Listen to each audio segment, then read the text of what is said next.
Birləşmiş Ştatların tarixində ilk manyak qadın. Lavinia Fisher 1793-cü ildə Birləşmiş Ştatların Cənubi Karolina ştatında yerləşən Charleston şəhərində anadan olub və Birləşmiş Ştatların tarixində ilk seriyalı qatil qadın kimi tanınır. Onun uşaqlıq illəri ilə bağlı məlumatlar ziddiyyətlidir. Bəzi versiyalara görə o qul ailəsində doğulub, digərlərinə görə isə nüfuzlu ailənin övladı olub. Gənc yaşlarında şəhərin ən gözəl və cazibədar qızı kimi tanınan Lavinia, varlı bir ailənin varisi John Fisher ilə evlənir və cütlük Six Mile Wayfarer House adlı mehmanxana açır. Lavinia və John şəhərdə qonaqpərvərlikləri və nümunəvi davranışları ilə tanınırdılar.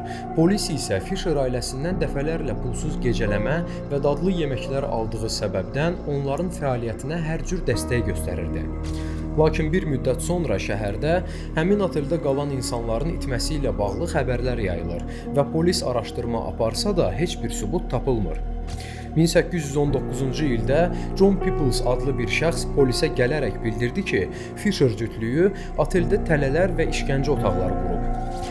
John'un dediyinə görə o, axşam saatlarında Fisherlərin otelində dayanıb uzun yoldan sonra dincəlmək istəmişdi. Əvvəlcə ev sahibəsi Peoplesa bildirdi ki, boş otaq yoxdur, lakin daha sonra ona isti nahar təklif edib, yemək zamanı isə şübhəli şəkildə onun maddi vəziyyəti və nə ilə məşğul olduğu ilə maraqlanıb.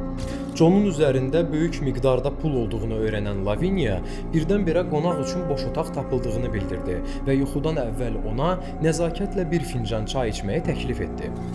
Qadının qayğısından çox təsirlənən John içkini götürüb otağına getdi, lakin çay içməyi sevmədiyindən onu ayaq yoluna tökdü və təxmin etdiyiniz kimi məhz bu onun həyatını xilas etdi. John gecə kresloda oturub öz işləri ilə məşğul idi və artıq yatmağa hazırlaşdığı anda birdən gördü ki, çarpayısı aşağı enməyə başlayır. Hiyləgər bir mexanizm vasitəsilə yataq yavaş-yavaş döşəmənin altına çəkilirdi. Şoka düşən Peoples tez bir zamanda əşyalarını götürüb pəncərədən tullanaraq qaçmağı bacardı və yaxınlıqdakı polis məntəqəsinə çataraq baş verənləri danışdı.